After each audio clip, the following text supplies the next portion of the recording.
नमस्कार दोस्तों, मैं V Chaturvedi Pathfinder Education YouTube channel पर आप सभी मित्रों का स्वागत करता हूं। मित्रों, आपसे निवेदन है हमारे चैनल पर आप प्रथम आ रहे हैं तो मेरे चैनल को लाइक करें, शेयर करें, सब्सक्राइब करें तथा बेल आइकन भी दबा लें, जिससे शिक्षा जगत संबंधित जो भी महत्वपूर्ण अपडेट हो हमारे चैनल के माध्यम से ताशीघ्र प्राप्त हो सके। जैसा कि आज के समाचार पत्रों में सबसे महत्वपूर्ण सूचनाएँ कुछ इस प्रकार से हैं। पहली सूचना यह है, बाहरी अभ्यर्थियों के लिए अब रोजगार पंजीयन अनिवार्य नहीं। मध्य प्रदेश व बाहरी राज्यों के अभ्यर्थियों के लिए दोबारा आवेदन की लिंक खोली गई। मध्य प्रदेश लोक सेवा आयोग से यह सूचना प्राप्त हो रही है। पहले रोजगार पंजीयन कराना अनिवार्य हो गया था, जिससे बाहरी अभ्यर्थी आवेदन नहीं कर पा रहे थे। अब जो है आवेदन कर सकेंगे और जल्द ही पीसीएस की भर्ती भी चल रही है वहाँ, तो इसमें आवेदन आप सभी कर सकते। सब डिवीज़न क्लर्क और स्टेनोग्राफर के पदों पर मौका देने की तैयारी जेएसएससी कर चुका है। 991 पदों पर भर्ती प्रक्रिया शुरू हो गई है। न्यूनतम आयु सीमा 18 वर्ष मांगी गई है और अधिकतम आयु वर्गानुसार निर्धारित होगी। पात्रता की बात करें तो उम्मीदवारों को किसी भी मान्यता प्राप्त जो है विश्वविद्यालय से जो है 10वीं व 12वीं की परीक्षा उत्तीर्ण हो। पात्रताओं के संबंधित विस्तृत जानकारी जो ऑफिशियल वेबसाइट है उस पर उपलब्ध है। जो चयन प्रक्रिया है वह सीबीटीवी के माध्यम से परीक्षा के आधार पर की जाएगी।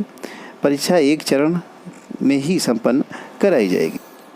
आगे जो सूचना दी गई है, आईईआरटी प्रवेश परीक्षा 2022 के लिए संस्थान के 3 वर्षीय इंजीनियरिंग टेक्नोलॉजी डिप्लोमा के 13 पाठ्यक्रमों पर सिविल इंजीनियर 3 विशिष्ट में से, मैकेनिकल इंजीनियर 6 विशिष्ट में से, electronic engineer, electric engineer, instruments and control engineer, plastic technology के 2 वर्षीय, मैनेजमेंट डिप्लोमा के 3 वर्षीय पाठ्यक्रमों तथा 1.5 वर्षीय पोस्ट ग्रेजुएट डिप्लोमा के जो एप्लीकेशन हैं वे आवेदन शुरू हो गए हैं। एप्लीकेशंस मांगे गए हैं। 2/4 से यह आवेदन शुरू हैं और जिसकी लास्ट डेट 31/5/2022 है। वहीं शिक्षक भर्ती को लेकर 69,000 एक बार फिर जो है बड़ा सुर्खियों पे है और अभ्यर्थी फिर से एक बार भाजपा दफ्तर पर धरना प्रदर्शन करने पहुंचे थे, जिनको पुलिस के द्वारा हटा दिया गया और यह ज्वाइनिंग कराने की मांग कर रहे थे। आरक्षण को दुरुस्त करके 6800 भर्ती की बात भी कही गई थी प्रदेश सरकार के द्वारा, लेकिन उसमें भी कुछ नहीं हुआ, लिस्ट आदि नहीं जारी हुई। ये वही अभ्यर्थी हैं जो कि आरक्षण के मुद्दे पे फंस गए थे। और भर्ती कोई भी हो, अगर सूचित ढंग से नहीं होती है तो अभ्यर्थियों को दुख होता है। तैयारी करने वाले बाहर रहते हैं और नकल और उस तरह के अभ्यर्थी अंदर चले जाते हैं। तो इन सारी चीज़ों का ध्यान रखना बहुत ही आवश्यक है। वही बात करेंगे, अब रिटायरमेंट से 3 माह पहले ही हो जाएगा पेंशन और ग्रेजुएटी के भुगतान का आदेश।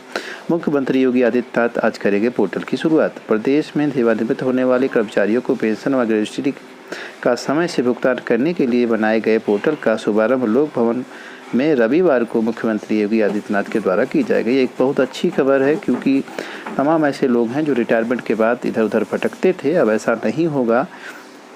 रिटायरमेंट के तुरंत बाद उनका पहले ही 3 महीना पहले ही उनको उपलब्धता ये हो जाएगी पैसे वगैरह की।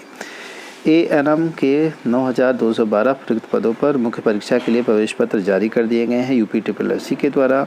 आप सभी जानते हैं कि इसमें पेट की परीक्षा वाले ही अभ्यर्थियों को शामिल किया गया था और 0 से लेकर 0 तक अंक पाने वाले अभ्यर्थियों को भी इसमें बुलाया गया था। यानी कुल मिला जुला करके टोटल जितने अभ्यर्थी हैं सबको मेंस देने का अवसर प्राप्त हुआ। आगे देखें, 3 विषयों में असिस्टेंट प्रोफेसर के 335 पदों पर चयन। अशासकीय कॉलेजों में सांख्यिकी, गणित व पादप रोग विषय में होगी भर्ती, रिजल्ट घोषित। तो यह उच्चतर शिक्षा आयोग से है। इसमें लगातार जो रिजल्ट हैं धीरे धीरे जारी किए जा रहे हैं और अभ्यर्थियों का अंतिम चयन घोषित किया जा रहा है। तो यह बहुत अच्छी खबर है। बहुत से ऐसे अभ्यर्थी हैं जो कि इनका बेसब्री से इंतज़ार कर रहे थे अंतिम चयन हेतु।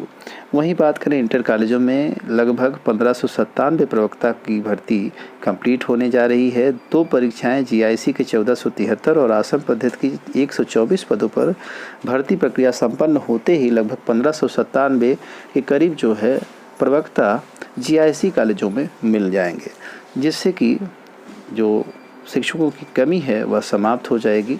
और नई भर्ती की अगर बात करें तो नई भर्ती की भी चर्चा हो रही है। जल्द ही आपको नई भर्ती भी देखने को मिलेंगी जीआईसी आदि में। वहीं इम्पॉर्टेंट डेट यूजीसी को लेकर के है। यूजीसी नेट के एप्लीकेशन फॉर्म शुरू हो गए हैं 30 अप्रैल से। यूजीसी नेट जो फॉर्म शुरू हो रहे हैं वह 20 मई तक आवेदन मांगे गए हैं इसमें लास्ट।